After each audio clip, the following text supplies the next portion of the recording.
Bonjour à tous, j'espère que vous allez bien. Ça faisait pas si longtemps en vrai qu'on s'est vu. Bon, il y a eu la vidéo en duo. Ok, bon là je suis tout seul parce que je veux pas non plus harceler Adam qui viennent 3 heures tous les mois à juste être là et à dire un truc et qu'après moi je confie que la parole pendant 20 minutes. Le pauvre Adam, il y a un peu de pitié pour lui. Et puis de toute façon, il y a son remplaçant, il y a le panneau.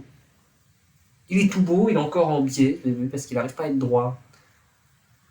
C'est peut-être un peu mieux là. Et parce que du coup, moi de mon côté, il est pas droit. Mais du coup, peut-être qu'à. Bon, bref. Ça y est, on repart dans les mauvais travers. Dans cette vidéo, et de toute façon, vous avez vu à la miniature et au titre, si j'y pense, c'est un medley des mois de novembre et de décembre. Parce qu'en décembre, j'ai vu que 2 films. Je ne vais pas faire une vidéo seulement pour décembre. Donc c'est pour ça que ça a mis un peu plus de temps. Voilà. Là j'ai une excuse. J'ai une excuse. Hein, c'est pas comme les mois de mars où il y avait un seul mois, mais il est sorti en septembre. J'avais aucune excuse, c'est juste je m'y suis pas mis, je l'ai pas fait, voilà, tant pis, j'ai oublié, j'ai pas monté. Là, c'est bon, ok. C'est pour les 2 mois, donc c'est normal que ça sorte à la fin. Et encore, là, aujourd'hui, à l'heure où j'enregistre, j'ai vu qu'un seul film en décembre.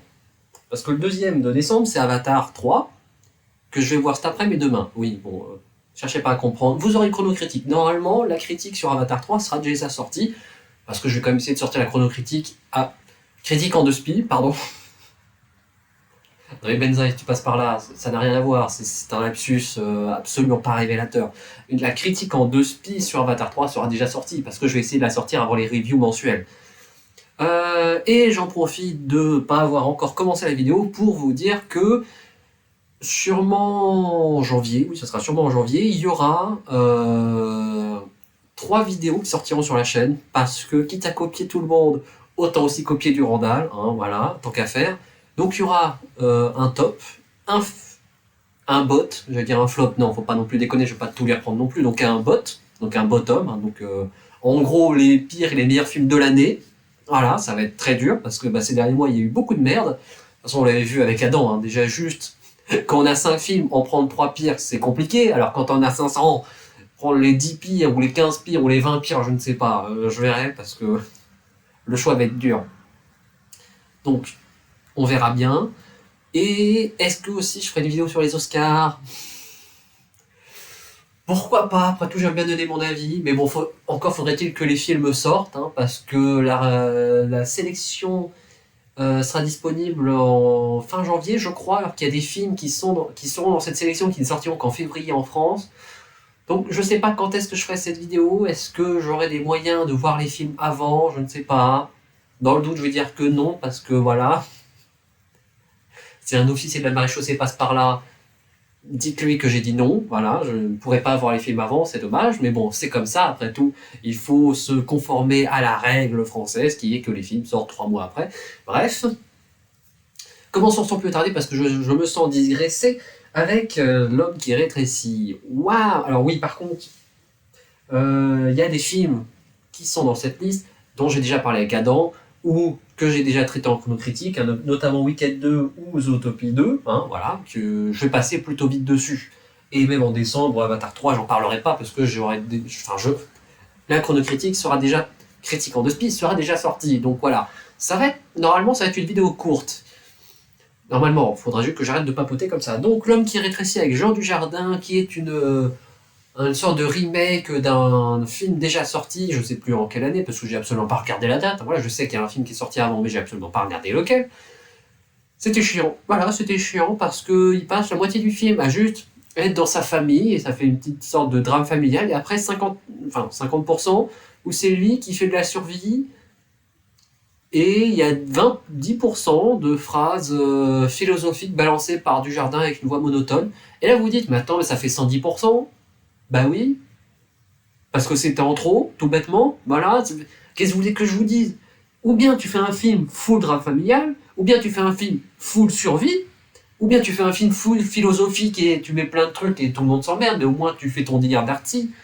Mais là, mélanger les trois comme ça, bah, la philosophie, elle a rien à voir là-dedans. Enfin, je veux dire, Paul, donc le personnage de Dujardin, n'est pas quelqu'un présenté comme un philosophe qui réfléchit beaucoup.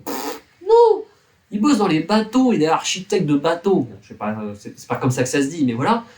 Alors, c'est pas déconnant, c'est très bien, mais c'est beaucoup plus quelque chose de mathématique, physique, calcul, que réflexion, pensée intellectuelle et existentialisme.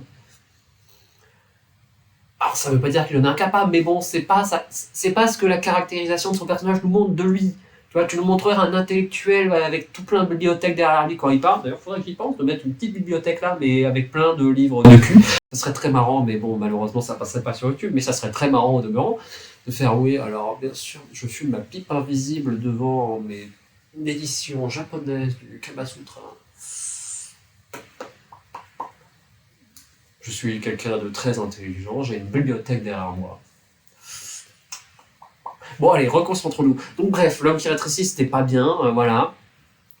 Puis déjà, rien que le principe de Paul, qui est dans la phase survie, prend le temps, alors que pourtant, il sait qu'il rétrécit de plus en plus. Donc, si jamais tu dois te frotter à l'araignée, c'est maintenant. Pas quand tu feras, pas quand elle fera 3 fois ta taille. Ok, pour l'instant, tu fais sa taille, bah, faut y aller, voilà. Si t'attends 2 semaines, bah, elle fera 3 fois ta taille, et mort. Bah, c'est con quand même. Mais non, il attend, voilà. Il attend, tranquillement, il attend patiemment qu'elle vienne. Mais merde, mais bats-toi, quoi. Et par contre, il faut qu'on parle de ce putain de poisson. Enfin, il faut qu'on reparle de ce putain de poisson, parce que j'en ai déjà parlé avec Adam. Mais, ils ont un poisson rouge, qui foutent à la cave, parce qu'ils ont un chat qui apparemment a l'air d'avoir envie de le bouffer. Bon, d'accord, pauvre Bubule, mais en même temps, voilà, c'est comme ça. Ensuite, on peut considérer que la femme le nourrit tous les jours. Parce que c'est un poisson, ou alors toutes les semaines. Allez, en gros, j'ai regardé, oui, on a regardé à l'époque, les poissons rouges, ça peut survivre 1 semaine sans bouffer. Bon, après, je pense que si t'attends 1 semaine, chaque semaine, pour le bouffer, pour le nourrir, bon, il va un peu faire la gueule au bout d'un moment. Mais bon, normalement, ça passe. Mais, ensuite, Paul disparaît dans la cave. Parce que péripétie, patati patata. Et le poisson n'est plus nourri, du coup, parce que ça fait 3 mois qu'il est dans la cave et qu'elles l'ont perdu, et qu'elles ont mis la maison en vente, et qu'il y a des visites, et qu'il y a d'autres visites, et qu'il y a des machins. Mais personne n'est descendu de cette putain de cave. Et du coup, Bubule, elle a tenu 3 mois. Hein. Ah, Bubule, faut pas venir le faire chier. Bubule, elle est prêt à bouffer l'eau. Hein. Attention, hein. Tu le relâches dans la nature, il te bouffe la mer en 2 semaines. Hein. Parce que Bubule, putain, 3 mois sans bouffer, ça s'applaudit. Hein. Je comprends pas. Je comprends pas comment ce Bubule a survécu. Enfin bref.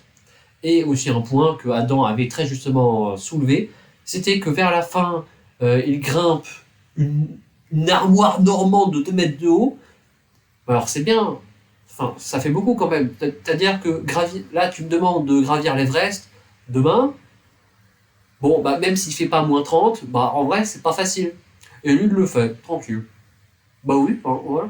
Et commencez pas à me dire, oui, mais tu sais, c'est comme les fourmis, là, qui portent 30 fois leur poids et qui sautent 20 fois leur hauteur. Du coup, si elles faisaient taille humaine, elles sauteraient à 2 mètres de haut et tout. Enfin, si elles faisaient taille humaine, non, elles sauteraient pas à 2 mètres, elles sauteraient à la hauteur d'un immeuble de 2 étages. Alors oui, je sais. Mais c'est des trucs qui sont proportionnés à tout petit. S'ils grandissaient, ils garderaient leur proportion. Donc, ils garderaient leur échelle. Ok, mais l'humain, s'il fait 1m80, bon, c'est déjà, il saute de 20 cm. Bon, j'arrive pas trop à voir ce que c'est, mais voilà. Il saute de 20 cm. Ok. Disons qu'il fait 2 mètres. Voilà. Un humain de 2 mètres, immense. Il saute de 20 cm. Il saute donc un dixième de sa taille. Oula, ouf, la réflexion, ouf. Donc il saute un dixième de sa taille. Ok. Mais sachant que quand il rétrécit, il conserve ses proportions. Bah du coup, quand il fait 2 cm, il saute quand même qu'un dixième de sa taille. Donc 20 mm. Donc, ça marche pas. Tu peux pas te dire, bah oui, mais du coup, non, il garde ses mêmes proportions et sa même base musculaire pour le poids qu'il a. Donc, voilà, enfin, pardon de vous le dire, mais c'est complètement con comme truc. Donc non, voilà, il devient un alpiniste de niveau renommé, il fait de l'escalade à main nue sur une armoire normande, et il arrive tout en haut. Ça fait aucun putain de sens, mais bref. Ensuite, Predator, Badlands. Alors, déjà, il faut savoir que, bon, On en a déjà parlé avec Adam, je reviens pas là-dessus. Je vais essayer d'être plus court parce que, bon, là, j'ai quand même été plutôt long pour L'Homme qui rétrécit, mais en même temps parce qu'il m'énerve ce film. Donc, Predator Badlands, déjà, il faut savoir que j'ai pas vu les Predators précédents. Je sais qu'ils existent. Ce qui n'était pas le cas de tout le monde, je rappelle. Mais je sais qu'ils existent, je sais qu'il y a un film avec Schwarzy, je sais qu'après, il y a eu Predators. Ils ont fait le même coup que pour Alien. Je sais que il n'y a pas si longtemps, il y a eu The Predator que il n'y a pas eu beaucoup de fans, voilà. Il y a eu plus de critiques que d'éloges. Je sais qu'il y a eu les films Alien versus Predator qui étaient un peu cons quand même, mais bon, en même temps, bon, rien que l'affiche, voilà, ça veut dire ce que ça veut dire. Donc voilà, je sais que ça existe. Je sais que ça existe, c'est très bien. Mais j'ai pas les éléments de lore et tout, et j'avais peur que ça soit un peu un frein, sauf que non, en fait, le film se comprend pour lui-même. Et c'est une bonne chose, hein, c'est une bonne chose. On voit là toutes les sagas là, de 23 films à la suite et qu'on comprend rien. Bah là, ça se comprend très bien. Alors après, bon, il y a des défauts quand même. Je veux dire, la trame est un peu évidente. Voilà, il voit un truc, il s'en servira plus tard. Voilà, c'est le récit classique du gars qui arrive dans un environnement complètement hostile et puis qui va apprendre à l'apprivoiser et puis qui va s'en servir plus tard contre d'autres qui ne seraient pas habitués à cet environnement hostile. Bon voilà, il voit les plantes qui gonflent puis qui explosent.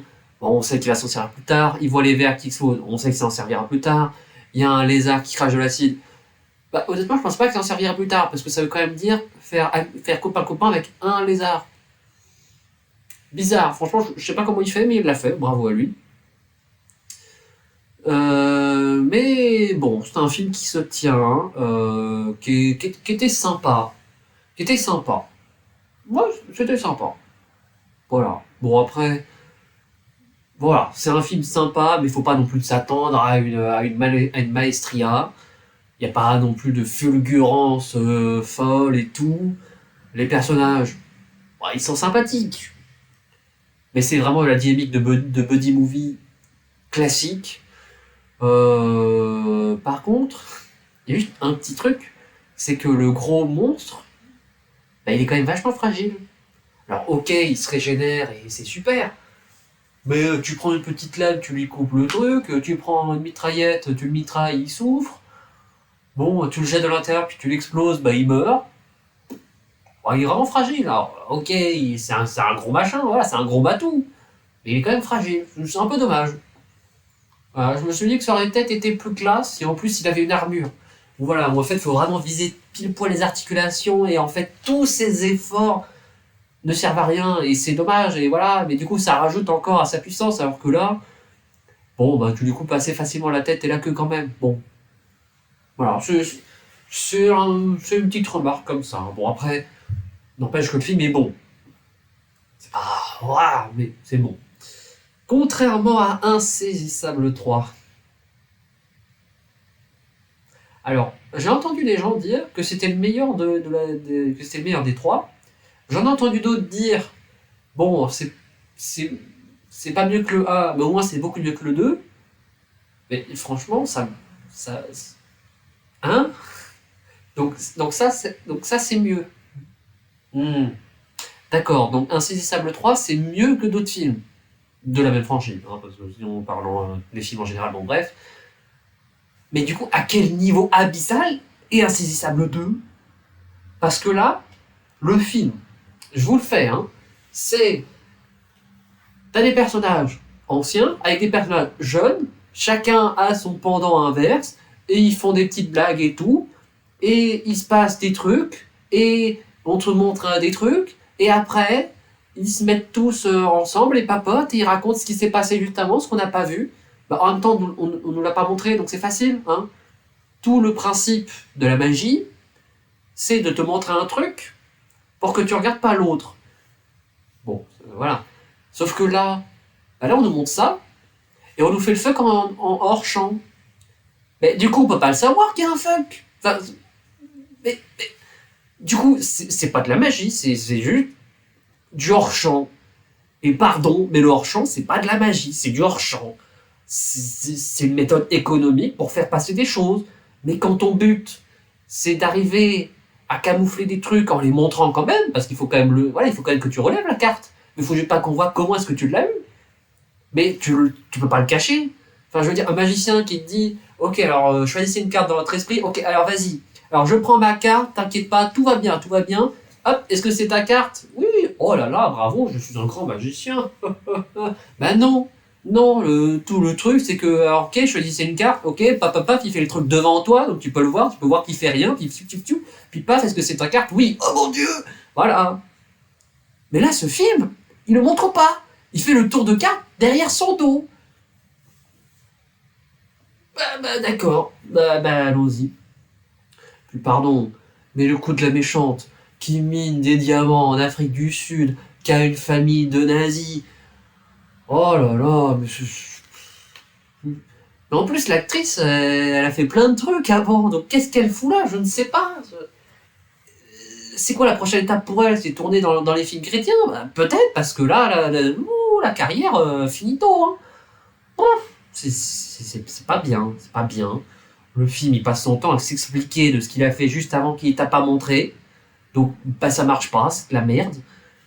Puis les personnages, ils sont cons, quoi. Enfin, pardon, mais Meredith, je crois que ça s'appelle, qui fait juste pouf, et paf, t'es hypnotisé. Ça marche pas comme ça, hein, spoiler. L'autre, là, qui dit, ouais, oh là là, il y a une porte hyper machin avec des verrous à tourner, des trucs et des machins. Puis il dit, doit y avoir un verrou quelque part. Ouais, je vais regarder là.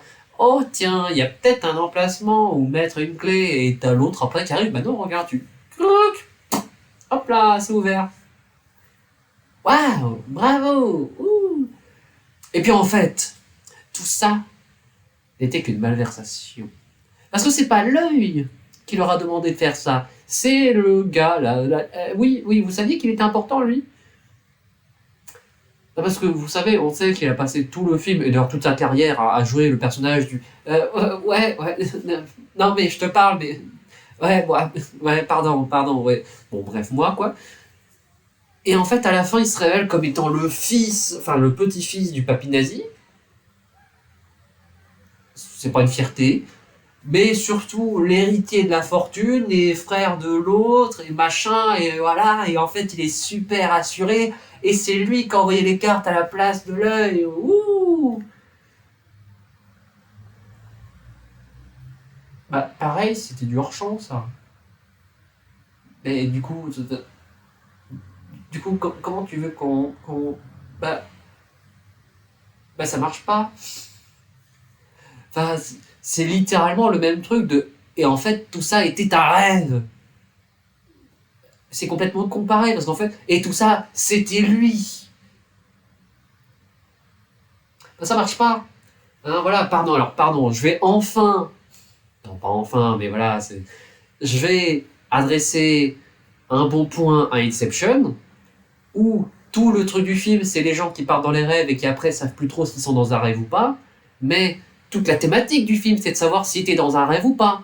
Donc c'est normal qu'à la fin, il y ait le suspense avec le plan sur la toupie là qui tourne et on sait pas si elle va s'arrêter ou pas, donc on sait pas si on est dans un rêve. Parce que c'est tout le truc du film. Enfin, c'est présent dans le film. Mais là, jamais dans Insaisissable 3, ils ne remettent en question l'œil, ils ne se demandent, ils ne se disent ouais, c'est quand même bizarre cette mission, oh là là, comment ça se fait? Jamais.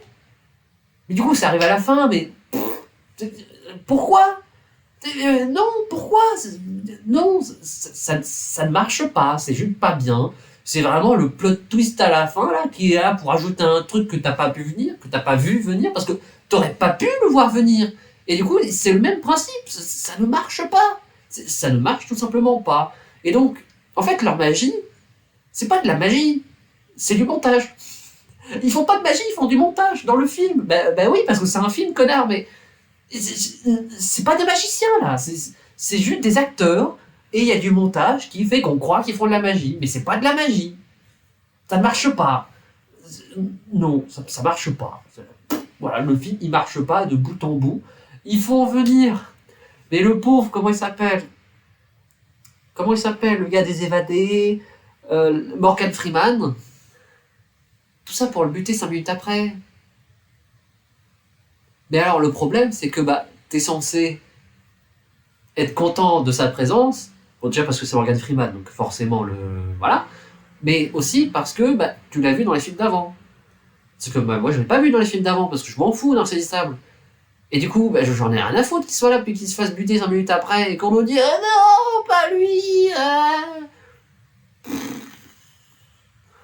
Et puis après, bon, je vais pas m'attarder sur tous les personnages, hein, surtout pas, voilà. Je vais pas m'attarder sur la pickpocket qui, en fait, arrive à prendre en un contre un flic de 2 mètres de haut, 120 kilos. Bon, je reviens pas là-dessus. Je reviens pas sur les personnages qui sont chiants et qui passent leur temps à balancer des répliques et des machins. Oh là là, mais le petit chef de la bande des jeunes, mais putain, mais ta gueule! Ta gueule!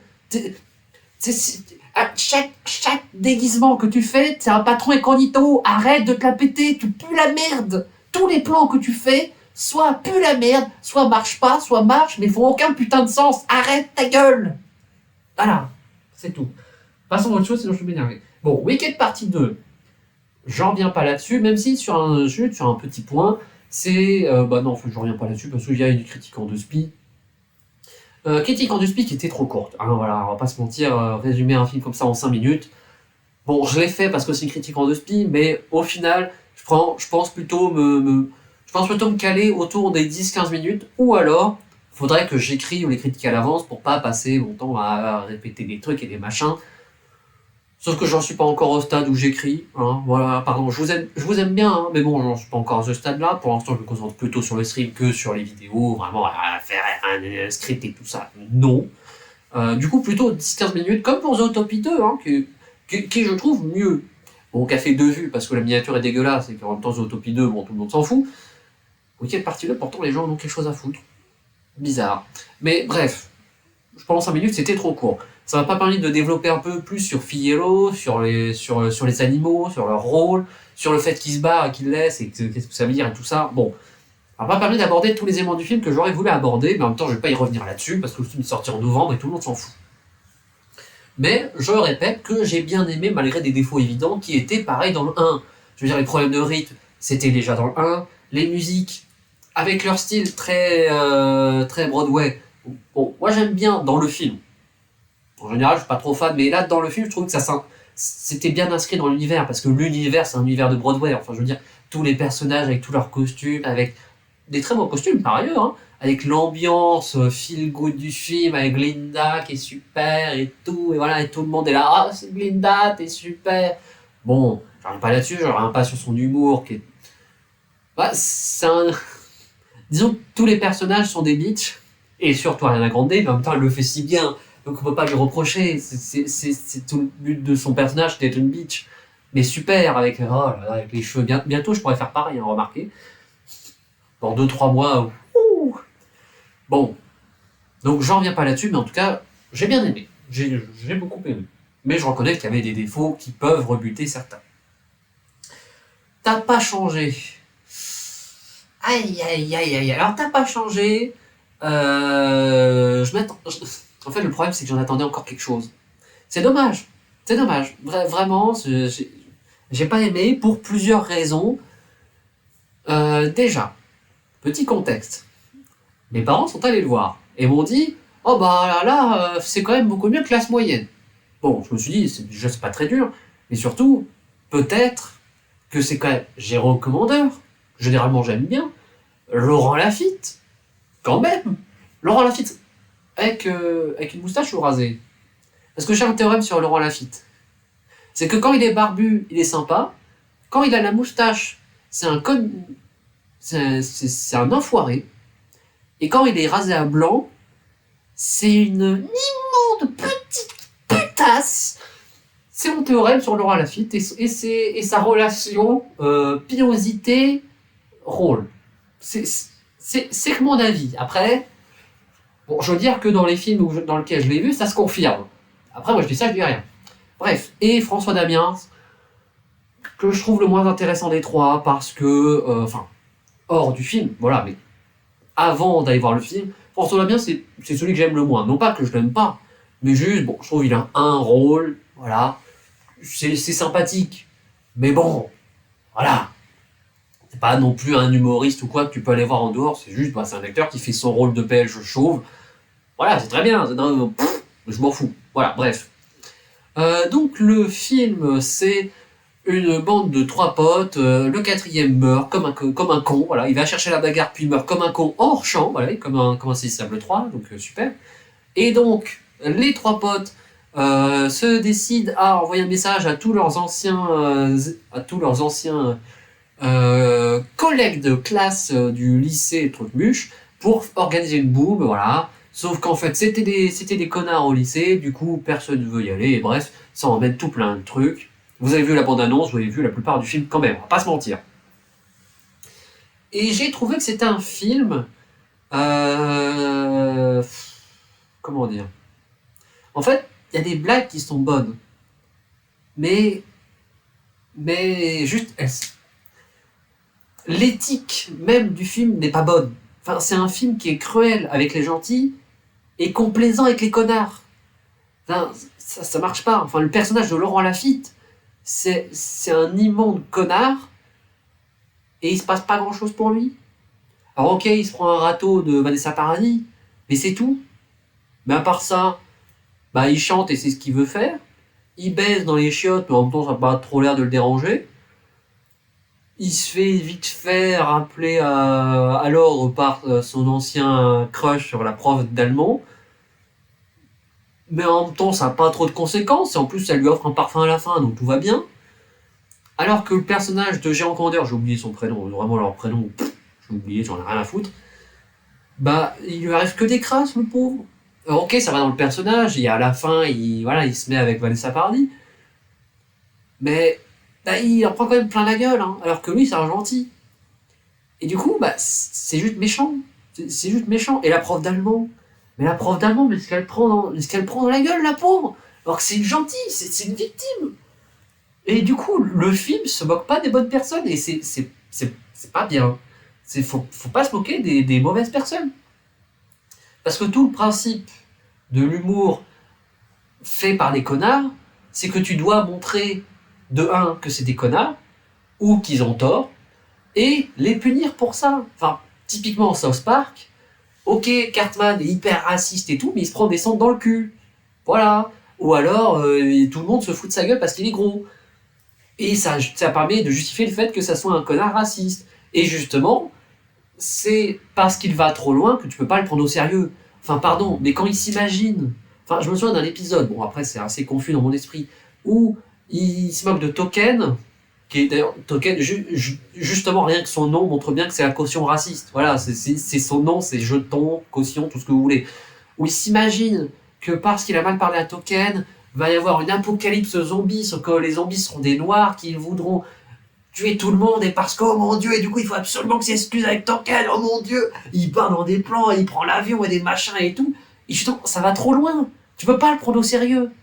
Et c'est pour ça que tous les gars d'extrême droite qui sont en mode ouais, South Park c'est une vraie série, ils se foutent de votre gueule, arrêtez, les croyez pas, vous êtes complètement cons. Et donc, là, dans ce film, ça va.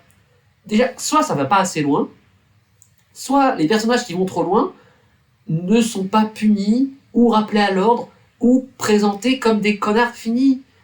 Enfin, y a que Laurent Lafitte, mais il est jamais puni pour ça. Enfin, mais du coup, c'est quoi? C'est bien d'être un connard? Non? Je sais pas. C'est pas si grave, au pire. Juste, bon, tu te prends une gifle et quelques regards un peu dégueulasses, mais à la fin, on t'offre un parfum, donc c'est sympa d'être un connard et d'abandonner les gens? Bah non. Et alors, c'est quoi, du coup, Jean le Commandeur? Bah, il est là, et puis il en prend plein la gueule, et bah, juste à la fin, il trouve une femme. Bah oui, d'accord, mais il en a quand même pris plein la gueule, hein. Ouais, non, ce film, il s'en prend pas aux bonnes personnes. Il y a que le personnage de François Damiens qui est mieux traité. On nous le montre comme un machiste fini, comme quelqu'un qui n'a pas grand chose à faire de son gosse, qui l'emmène partout sans lui demander son avis. Il en prend plein la gueule, et à la fin, il change, déjà il change, et donc sa situation s'améliore. Là, c'est un bon développement de personnage. On nous montre un connard, on nous montre qu'il est puni, on nous montre sa rédemption, on nous montre qu'il va mieux. Voilà. Laurent Lafitte, il a jamais ça. Et Jean le Commandeur, il a jamais ça non plus. C'est un gentil, on se fout de sa gueule, on se refout de sa gueule, on lui dit, voilà, on se refout de sa gueule, Et à la fin, il embrasse Vanessa Paradis. D'accord, mais ça marche pas. Ça marche pas, ça. Non. Donc voilà. Il y avait quelques bonnes blagues. Mais dans l'ensemble, c'est un film qui est pas tourné dans le bon sens. Il s'en prend pas aux bonnes personnes. Et pas de la bonne façon. Et voilà. Faut pas le faire. Enfin, faut pas le faire. C'était pas la pire comédie, hein. Classe moyenne c'était encore pire. Mais c'est pas une comédie à refaire parce que elle est pas bien tournée. Voilà. Après, encore une fois, c'est que mon avis. Hein, ça. Ah, ouais, alors après, changement complet de thème et le machin avec Dossier 137, le deuxième film sur les Gilets jaunes, mais cette fois-ci tourné dans l'autre sens. Il y avait un film Les Braises ou je sais plus quoi avec Virginie Fira qui était du point de vue d'une gilet jaune. Là maintenant, Léa Drucker de l'IGPN. C'est un film qui, déjà, petit aparté sur ma grand-mère, que j'aime beaucoup, hein, voilà, il n'y a pas de problème, mais qui dit oui, mais dans le film, les CRS, ils mettent des coups de pied aux manifestants. Moi, j'aime pas, parce que ça s'est pas passé comme ça. Si. Bref, voilà. Aparté, fin de l'aparté. Donc, Dossier 137 est un film qui j'ai trouvé comme étant plutôt bien maîtrisé. Voilà, c'est sympathique, mais je regrette quelques aspects qui sont là et qui gâchent un peu le film. Ou alors qui n'ont rien à faire dans le film.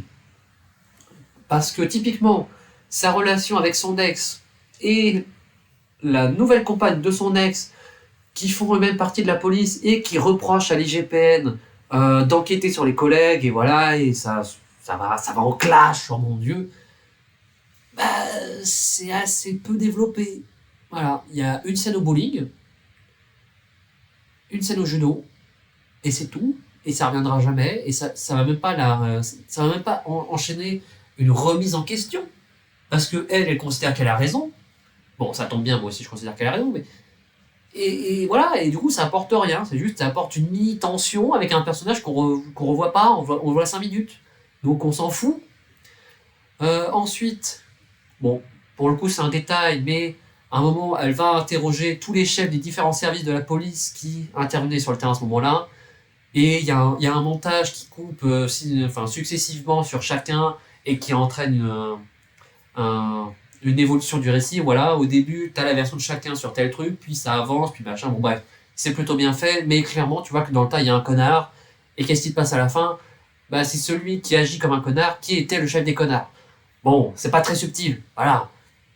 D'un côté, t'as tous les flics qui sont carrés, qui disent les trucs et machin, et de l'autre, on nous a dit de protéger la République, qu'elle était en danger, donc on a fait notre travail. Bon, bah lui, voilà, tu sais très bien que c'est le chef des connards, et ça manque pas. Voilà. Ça manque un peu de subtilité, dirons-nous. Non pas dans son traitement des violences policières, parce que pour le coup, bah, y a pas de subtil, enfin, c'est la vérité, mais dans son traitement des personnages. Ça manque de subtilité parce que Léa Drucker, elle est forcément gentille, le collègue, il est forcément sympa, il n'y a aucune remise en question, le chef des connards, il est forcément connard, la famille, elle est forcément énervée tout le temps, enfin voilà. C'est des personnages assez monochromes et c'est dommage parce que quand tu as une histoire aussi prenante, avec une enquête qui est plutôt bien faite, avoir des personnages monochromes comme ça gâche un peu, parce que du coup, bah, le déroulé est assez clair. C'est dommage, mais ça restait... Enfin, là j'ai l'air d'être plutôt critique, mais en vrai, ça restait quand même un bon film. Mais pas un très bon film, parce que les personnages manquaient de profondeur. Voilà, c'est vraiment la profondeur. C'est ça que je veux dire, que les personnages manquent de profondeur. Mais ça restait quand même un bon film. Voilà, c'était quand même plutôt sympa à suivre. Hein. Comparé à Insaisissable 3 ou tous les autres films français, c'était quand même pas mal. C'est pas un top, mais c'est quand même très bien. Ensuite, Bugonia. Alors, Bugonia, oh putain. Oh putain, Bugonia. Oh là là. Aïe aïe aïe aïe aïe aïe. C'était de la merde. Déjà, petit détour sur Yorgos Lanthimos. Je crois que ça se dit comme ça. Donc, le réalisateur. Déjà, j'ai pas vu ses films précédents. Mais des critiques que j'ai vues, ça ressemblait vraiment au film qu'il avait fait avant. Alors déjà, je dois dire que l'esthétique de ces bandes annonces m'a toujours un peu intrigué, et c'était le cas pareil pour Bugonia, où vraiment, la bande-annonce m'a donné envie d'aller voir le film. C'est quand même plutôt rare, hein, avec les films récents, la bande-annonce, bon, souvent elle me fait un peu chier. Mais là, ça donnait envie d'aller voir le film. Sauf que le problème, c'est que ça c'est pas bien du tout. C'est pas bien du tout. Enfin, vraiment, le gars, il part dans des délires où il se passe rien, mais c'est filmé d'une telle manière que du coup, t'as l'impression de l'entendre te dire ah ouais, là, du coup, en fait, là, c'est hyper mystérieux. Et puis, alors là, il parle comme ça, et du coup, voilà. Et puis, alors là, il part dans des trucs comme ça et tout. Et puis, à la fin, bam! Coup de pelle dans ta gueule, bam! Bam! Et puis, l'autre part. Et puis, voilà. Et puis, l'autre, il tire, il casse le genou. Et puis, l'autre, il met l'antigel dans la perfusion. Et puis après, elle va dans la cave, et puis elle trouve des scalps, et des machins, et des photos, et après l'autre il retourne, et puis après, puis après ils vont ils vont dans le placard, et puis après l'autre il explose, et puis après l'autre, en fait c'était vraiment une alien. Et puis à la fin tout le monde y meurt. Oh, doucement. Ok? Doucement. T'as passé 1h30 à filmer des gens qui, aucun n'avait besoin de shampoing. Calme-toi dans le dernier quart d'heure, bordel, ok? Calme-toi. Il passe 1h30 à filmer des scènes chiantes et mal foutues sur des personnages casse-couilles qui passent leur temps à réciter leurs répliques en n'ayant jamais utilisé de shampoing de leur vie, ou en tout cas pas depuis une semaine. Et ils montrent aussi des personnages un peu chelous, qu'on sait pas ce qu'ils font là, et puis à la fin tout le monde meurt. Mais qu'est-ce que c'est que cette merde? Et puis en fait, le gars complètement allumé là, il avait raison. C'est ça la fin du film, c'est qu'il avait raison. Ben non. Donc c'est quoi le truc? C'est que maintenant les gens qui se mettent des seringues dans les couilles, et puis qui c'est complètement con, et puis qui kidnappent les gens, ben en fait ils ont raison sur toute leur conspiration. Ben non. Ben non, ça marche pas comme ça. C'était vraiment pas bien. Hein. Vraiment, c'est 1h30 d'emmerde pour un quart d'heure d'horreur pour 10 minutes complètement lunaire. Après, à la fin, aïe aïe aïe, ça fait aucun putain de sens. Enfin bon, je vais essayer de vous résumer un peu plus le film. Bon, déjà j'ai tout spoilé, mais en même temps j'en ai rien à foutre. Enfin, pour Bugonia, j'en ai absolument rien à foutre parce que c'est de la merde. Mais donc, vous avez le blond mal coiffé. Voilà, je vais l'appeler le blond mal coiffé avec les cheveux dégueulasses. Vraiment, le gars, ça fait 1 an qu'il n'a pas utilisé de shampoing et ça se voit, putain. Bon, d'ailleurs, ni de douche non plus, hein, soyons honnêtes. Donc, lui, il est complètement complotiste de fou. Il écoute les podcasts, il produit ses propres podcasts et il s'imagine qu'il y a des aliens. Pourquoi pas? Il est accompagné par un gars avec des cheveux avec une coupe à... Bon, pas une coupe afro, mais en tout cas des cheveux qui prennent beaucoup de place, et qui est visiblement... bon, en tout cas, qui a un retard mental. Je saurais pas dire si c'est parce qu'il est sur le spectre autistique ou si c'est par ci ou par ça, mais bref. Il a un retard mental. Ok. Et du coup, il arrive à l'endoctriner dans ses machins complotistes. Bon, oui, ça me paraît plutôt facile quand même, avec quelqu'un comme ça. Bref. Plus aux États-Unis, bon, en campagne profonde, bon. Je m'étonnerais pas non plus que quelqu'un ait couché avec sa sœur. Bref. Ensuite, on nous présente le personnage d'Emma Stone, qui est la PDG complètement cynique d'une boîte pharmaceutique, qui se fait kidnapper, puis raser la tête, parce que les cheveux, c'est moyen de communiquer des aliens, évidemment, ils n'ont pas de portable, hein, ce serait trop simple. Du coup, ils la séquestrent dans leur sous-sol. Et ils lui parlent et ils lui disent « Oui, on veut rencontrer le chef des aliens. » Elle leur dit « Mais vous êtes complètement con, je suis pas une alien, qu'est-ce que vous foutez lâchez-moi et tout se passera bien. » Ce qui est plutôt compréhensible. Parce qu'en même temps, si t'es pas une alien, tu vas pas leur dire que t'es une alien. Ensuite, se passe plusieurs jours avant l'éclipse.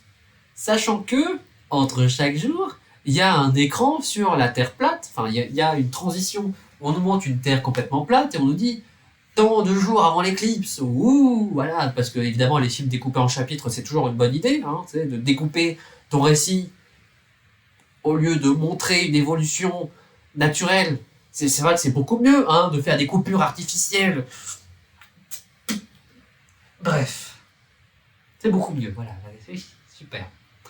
Donc, les jours passent, et au dernier jour, il se passe des trucs, puis tout au long du film, on se rend compte que la mère du blond a eu des trucs bizarres, en rapport avec Emma Stone, enfin avec la boîte d'Emma Stone.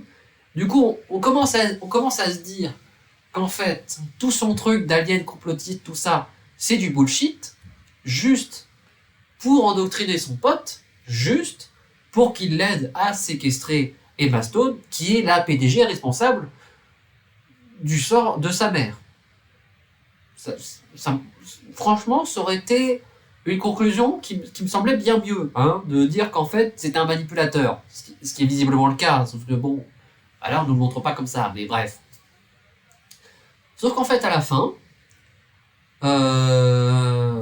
le blond s'éloigne, va vers ses ruches avec le flic qui était son babysitter, enfin, plutôt son ado-sitter quand lui était jeune ado.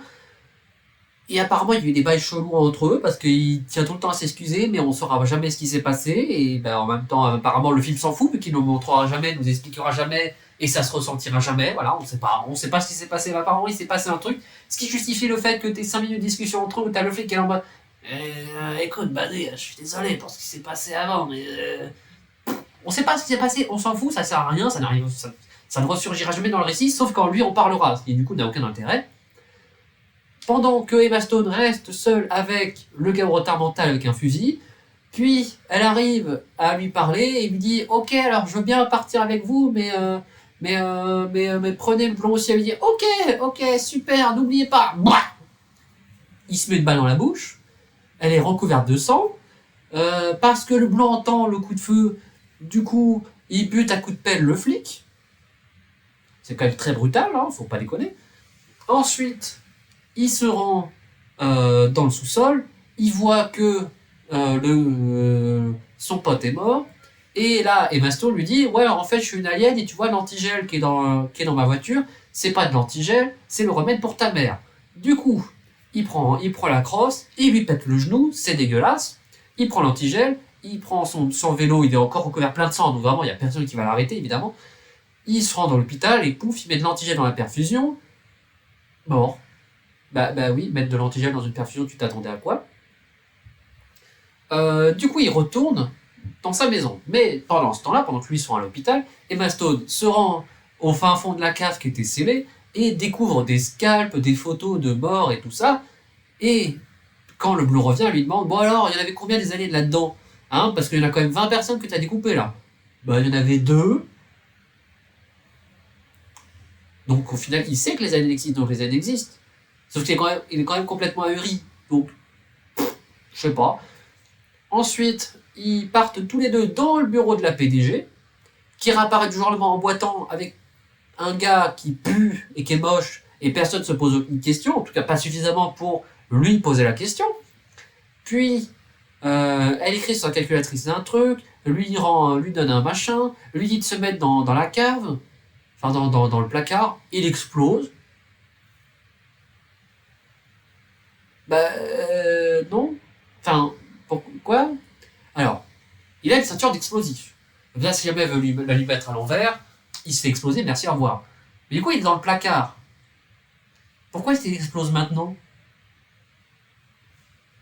Ben, je sais pas. Je sais pas. Je sais pas pourquoi il explose maintenant. Me demandez pas pourquoi, mais il explose, et bref. Et voilà, du coup, Emma Stone se rend dans un parking, pouf, se fait téléporter à la Star Trek, sort d'un bassin et tout, met une perruque et est rejointe par tout plein d'aliens qui ont forme humaine. Et puis là, ils disent oui, mais le grand chef ne veut pas la mort des humains. Ah, mais si, en fait, il la veut. Bon, bah, de toute façon, demandons-lui son avis, vu qu'elle est là. Alors, Emma Stone, vous voulez la mort des humains? Oui. Du coup, elle se rend sur une maquette, pouf, elle explose une bulle au-dessus de la Terre. Et à la fin, petite musique, petite musique bizarre sur des plans où tout le monde est mort. Voilà, enfin.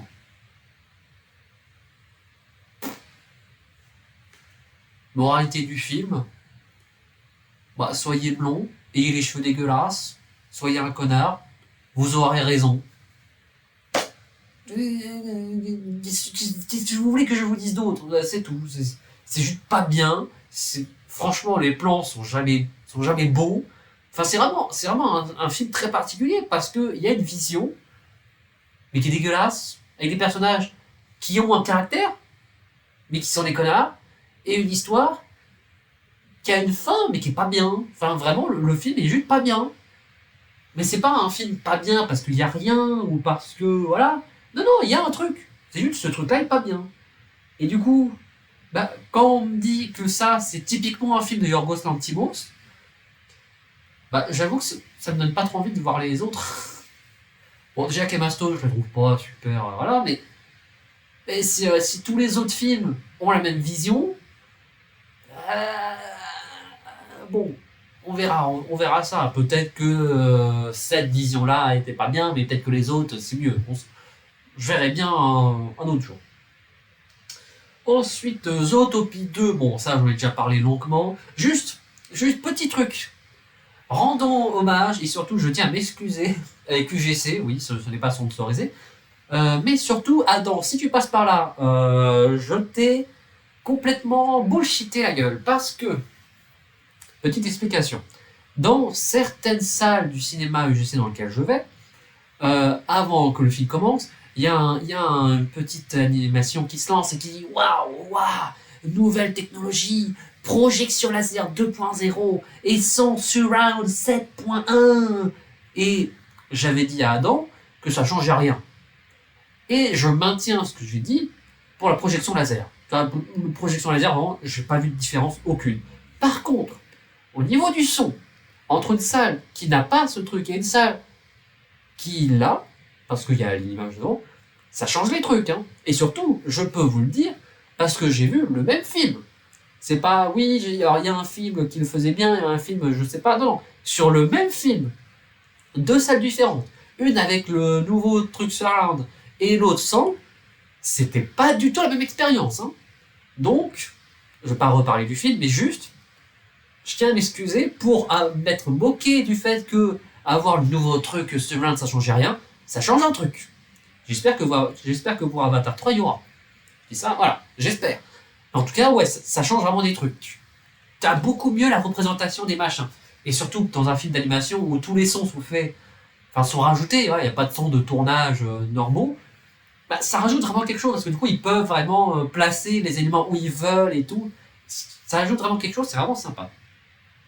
Après le film en lui-même, bah, allez voir la chronocritique, hein, personne l'a vu, allez la voir, comme ça au moins. Voilà. Dernier film de novembre, Running Man. Donc Running Man, qui est une adaptation d'un film de Stephen King, il me semble. En tout cas, oui, c'est Stephen King. Mais aussi une nouvelle adaptation, parce qu'il y avait déjà eu un film, Running Man, dans les années 80, je dirais, avec Schwarzy, que j'ai pas vu, j'ai pas lu le bouquin, mais par contre, je connaissais le principe. Et du coup, dans ce film-là, on nous montre un ouvrier qui a fait des jobs pas possibles et qui sont beaucoup plus dangereux que ça, qui a une fille malade, oh là là, et qui a une femme qui bosse et qui risque d'aller d'aller aux putes pour avoir de l'argent. Du coup, il veut pas. Du coup, il s'inscrit à Running Man. Même tout le monde qu'il est très en colère. Même avec son boss qui l'a viré, il est très en colère. Et puis même avec les flics, il est très en colère. Et puis il veut aider les gens. Du coup, il est très en colère. Bon, après, à la moitié du film, on oubliera qu'il est en colère. Voilà, pareil, c'était au début du film, maintenant on s'en fout. Mais donc, ils s'inscrivent à Running Man. Ils sont donc 3 personnes à devoir survivre pendant 1 mois, tout en étant pourchassés par toute la population américaine, qui portent tous des guns, parce que c'est les États-Unis, mais pas ici. Ici, non. Ici, pas tous. Ce qui est très bizarre quand même, hein, parce que tu te dis, bah ça se passe dans le futur. Bah oui, mais déjà dans le présent, ils ont tous des guns. Du coup, pourquoi dans le futur, ils en auraient pas? Bizarre. Disons que le film pourrait se terminer en 20 minutes. Hein. Mais aussi pourchassé par la force d'élite de l'émission, qu'on va appeler, je sais plus leur nom, mais on va dire les Ghosts. Allez, les Ghosts, les fantômes, comme Call of Duty Ghosts, super, super jeu, absolument pas. Donc, on nous présente d'abord un personnage qui se fait aider par le personnage principal, et on sait très bien que c'est lui qui va mourir dès le début pour faire chialer tout le monde. Qu'est-ce qui se passe? Il meurt au bout de 2 jours, bravo à lui. Il y a l'autre qui passe son temps à baiser des putes, à jouer au casino, devant tout le monde, et qui évidemment se fait buter après, mais par des gosses, au lance-flammes. Donc voilà, c'est pour nous montrer que la société elle a complètement vrillé, que maintenant même les gosses avec des lance-flammes tuent les gens, tout ça pour avoir 1 an gratuit de céréales tous les jours, c'est super. Mais le personnage principal, lui, va tenir jusqu'au bout, parce qu'en même temps, bah, disons que si tu fais un film Running Man, sauf que le personnage principal meurt au bout de 3 jours et le film se termine en une demi-heure, bah c'est pas très intéressant. Mais le problème du film, c'est que déjà, pour un Running Man, il court pas beaucoup. Il y a des passages où il court, mais la plupart du temps, c'est il se rend tranquillement à un endroit, et ensuite, une fois qu'il est à cet endroit, là, il se déplace, il court, il est pourchassé, et après, il se rend tranquillement à un autre endroit. Donc, c'est quand même un peu particulier. Et aussi, en fait, le film, soit il fait des cascades de faux et tout, et des machins, et des courses-poursuites, soit il met de la politique. Il combine pas les deux. Donc, tu as des passages politiques, et tu as des passages rapides. Et tu as de nouveau un passage politique, puis tu as de nouveau un passage rapide. Puis de nouveau un passage politique. Vraiment, tu alternes les deux, et du coup, ça se mélange pas. Vraiment, les parties du film ne sont pas miscibles. Ah, ça, c'est un terme ça, c'est un terme de film de 4ème que vous avez oublié, miscible. Voilà. Mais bon, normalement, vous connaissez, c'est du programme de collège. Donc, ils sont pas miscibles, et du coup, ça fait que le film est très inégal. Parce que autant les parties rapides et tout sont bien foutues, vraiment, c'est sympathique à suivre. Mais les parties politiques, c'est très basique. C'est vraiment, le peuple, il est en colère, on est dans une société, et du coup, toi, tu es l'élu, celui qui montrera qu'en fait, que ceux que tout le monde considère comme des connards, en fait, c'est des connards. Mais vous n'avez pas besoin de lui pour vous rendre compte que les riches, c'est des connards, vous les traitez déjà de connards, tous les jours. Je ne sais pas pourquoi, c'est devenu le martyr. Je sais pas, j'ai pas compris. Et puis par contre la fin, bon pour le coup je la spoil pas parce que voilà, c'est quand même un film plutôt récent, et puis de toute façon on s'en fout, personne l'a vu, il a fait un flop ce film, ce qui est un peu dommage quand même parce il était bien foutu. Mais la fin, mais vraiment, mais finir comme ça sur la vidéo du gars qui fait le même truc et qui t'explique tout, mais oh là là, mais non, mais pourquoi? Alors, la vidéo dont je parle, c'est un gars qui c'est vraiment du shitpost. Oh, mais vraiment, le gars, c'est vraiment shitpost, génération TikTok. Oh mon dieu, il se passe des trucs, il crève l'écran, et puis il agite les clés, voilà, super. Et oh, calme-toi, déjà. Et puis surtout, qu'on nous montre une vidéo de lui vers le milieu du film pour expliquer le fonctionnement, ok, parce que c'est un peu délire anarchiste rigolo qui fait des machins et des vidéos pour expliquer que le système il triche et comme ça et voilà. D'accord. Finir le film sur ça. Et puis après, enfin non la toute fin c'est l'émission qui se passe mal et puis après le gars qui retrouve bon je spoil bon je vais spoiler la toute fin. À la fin il y a la nouvelle saison, sauf que tout le public est là et attend que le présentateur se montre pour lui balancer des molotovs. Donc la sécurité a vraiment très mal fait son taf. Le patron se rend sur scène et dit ouais mais et puis il s'en prend une dans la gueule et puis il est pourchassé et puis le personnage principal débarque sur scène mais couvert d'un foulard donc personne ne le reconnaît et c'est lui qui bute le patron, en tout cas qui l'envoie sur terre, enfin qu'il l'envoie au rez-de-chaussée, je sais plus ce qui se passe dans le film, mais bref, et à la toute fin il va retrouver sa femme et sa fille à la sortie d'une supérette et magie du plan, on le voit, et au-dessus, enfin au fond derrière lui, il y a écrit Andy lives, et Andy c'est son nom, enfin voilà, disons qu'Andy c'est son nom. Andy est vivant. Bah, on le sait, il est là, donc vraiment le plan, il t'en fout plein la gueule pour aucune raison. Donc c'est un film avec qui alternait entre deux dynamiques qui ne se mélangeaient pas du tout entre elles, c'est vraiment très mal foutu, mais la dynamique rapide est bien gérée, les scènes sont bien foutues. Bon, après, au moins, ce que j'ai bien aimé, c'est que, ok, le personnage qu'on nous montre, c'est absolument pas un personnage lambda. Il est hyper badass, il a fait des... En même temps, il a fait des tafs de fou. Et justement, on nous dit pas, c'est le mec parfaitement lambda, banal, qui a fait un travail de bureau toute sa vie. Non, on nous montre qu'il a fait des tafs pas possibles, où il doit courir à 300 à l'heure, sinon il se fait poursuivre par les explosions. Il est au-dessus, enfin, il est en dessous d'une plateforme pétrolière avec une immense tornade, il rattrape les gens, il fait des trucs pas possibles. Enfin voilà, on nous montre que c'est quand même un candidat extrêmement sérieux. Donc on n'est pas surpris qu'il fasse des trucs extrêmement badass, mais c'est justifié. Alors, c'est pas le cas du gars là qui est resté 30 ans derrière son bureau, puis du jour au lendemain, paf, il prépare une émission, et il connaît des trucs de survie de fou, et puis il fait des tractions de malade, et puis il porte 200 kilos à main nue. En même temps, porter 200 kilos par à main nue, faut le faire quand même. Bref. Alors, vous avez compris, c'est un film qui se tient, mais toute la dynamique politique, martyr, machin, non, c'était pas bien. Verrouille-toi, portable. Ensuite, alors, premier et dernier film premier film de décembre et dernier film de cette vidéo, parce qu'Avatar 3, encore une fois, je ne l'ai pas encore vu, et même, ça sera une critique en deux spi. Jean Valjean. Alors, Jean Valjean, c'est une adaptation d'une petite partie des Misérables de Victor Hugo, donc, à savoir que Jean Valjean est sorti du bagne, donc c'est un forçat, donc très mal vu par la société, et il se rend dans une église, enfin, il traverse la France et se rend chez un prêtre, en tout cas chez un évêque, qui l'accueille sympathiquement, et en sortant de chez cet évêque après quelques temps, il devient gentil, il devient maire, il devient Monsieur Madeleine, et c'est super. Mais il faut savoir que dans le livre, cette partie-là, elle est très très courte, et elle est en ellipse. Enfin vraiment, on nous dit, il entre dans le truc, et puis après quelques années où il apprend la gentillesse, paf, il en ressort. C'est tout. Donc, avoir un film qui développe cette partie, pourquoi pas? Faut juste avoir des trucs à dire. Et c'est un peu le problème de ce film, enfin, l'un des problèmes de ce film, c'est pas le seul, mais nous y reviendrons juste après, c'est que, globalement, il se passe pas grand chose sur le plan de l'histoire même. Parce que, ok, en soi, il se passe des choses, mais globalement, l'histoire, c'est, t'as le forçat qui va voir l'évêque, et puis ils vont papoter 3 jours, et puis au final, il va devenir gentil.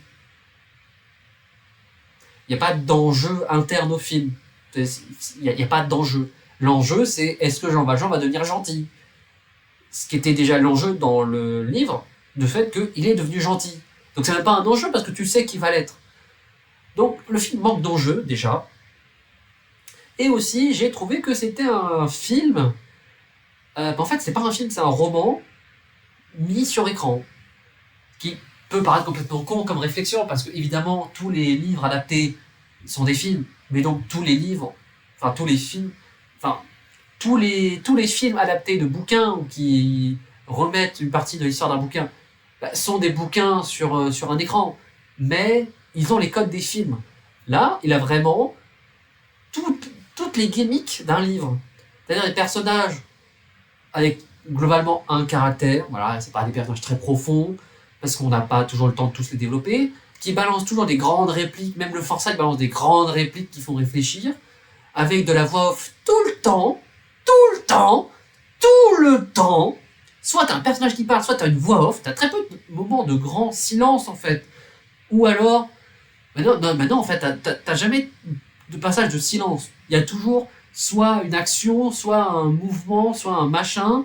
Les plans respirent assez peu en fait. C'est ça le problème, c'est qu'il y a toujours quelqu'un qui parle ou une voix off derrière. C'est un peu embêtant. Mais en même temps, c'est ce qui se passe dans un bouquin. T'as jamais de gros blancs dans un bouquin. T'as toujours soit quelqu'un qui parle, soit quelque chose qui bouge, soit une voix off. Enfin voilà. Et en matière cinématographique, on nous montre, enfin on nous raconte beaucoup et on nous montre très très peu en fait. Donc il a vraiment les codes du bouquin et assez peu ceux des films, mais c'est bien maîtrisé.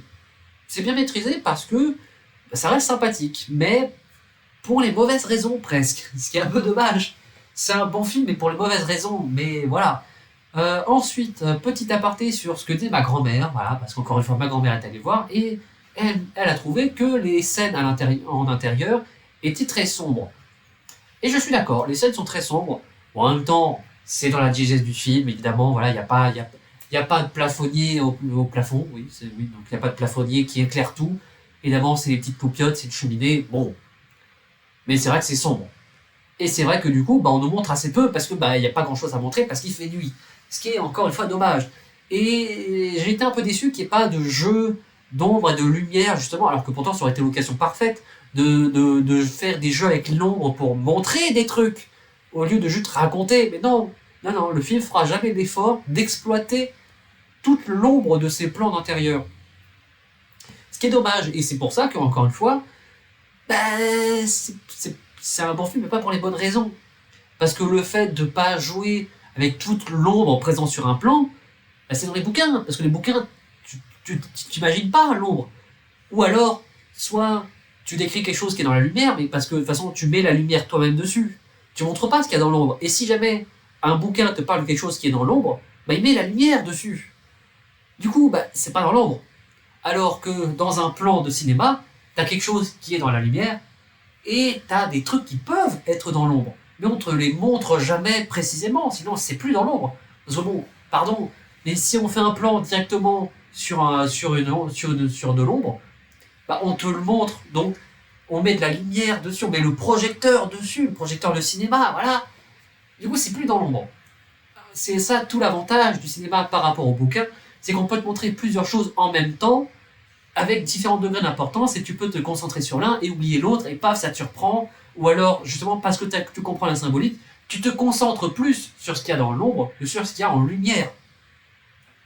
C'est là d'ailleurs tout le principe du clair-obscur en bouquin, enfin dans les tableaux, pardon, c'est qu'on met des choses dans l'ombre parce qu'elles sont peu importantes, et on met des choses dans la lumière parce qu'elles sont importantes.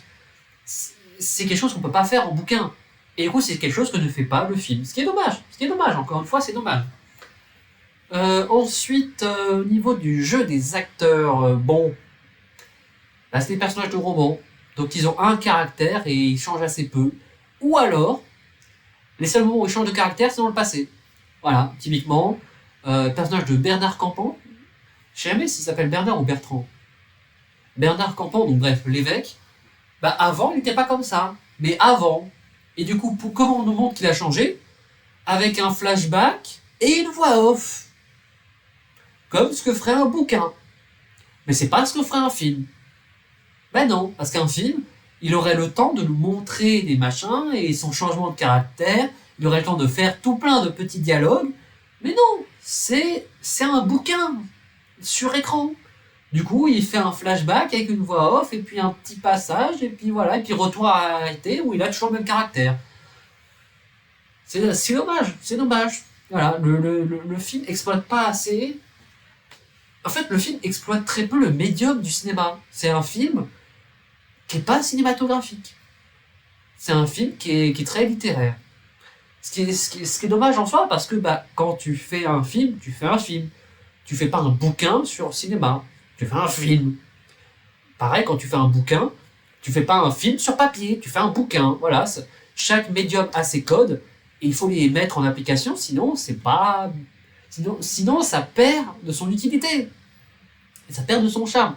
Franchement, tu transposes ce qui se passe dans le film dans un bouquin, avec les codes du bouquin, bah, ça serait beaucoup mieux. Parce que tu aurais le temps de développer l'histoire, tu pourrais mettre l'accent sur ce que tu veux, et tu n'aurais pas à faire l'effort d'essayer de faire ça, et de façon de ne pas le faire. Et ça serait beaucoup mieux.